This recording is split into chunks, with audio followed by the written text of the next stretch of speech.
আমি চাটনি করার জন্য আমটাকে ভালো করে কেটে ধুয়ে নিয়ে পরিষ্কার করে নিয়েছি। আমি তেলটা গরম হয়ে গেছে, সর্ষে আর শুকনো লঙ্কা ফোড়ন দেবো। ফোড়নটা পুড়ে গেছে, আমটা দিয়ে দেবো, একটু নেড়ে ছেড়ে দেবো। পরিমাণ মতো লবণ দেবো, সামান্য নেড়ে ছেড়ে নেবো, একটু দেবো, তাড়াতাড়ি গলে যাবে, নরম হয়ে যাবে আমটা। সামান্য হলুদ দিয়েছি, হলুদটা দিয়ে জল দিয়ে দেবো।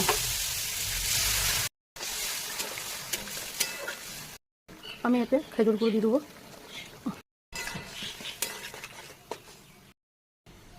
ঢাকিয়ে দেবো। একবার ঢাকাটা খুলে দেখে নেবো, চাটনিটা হয়ে গেছে প্রায় মনে হয়।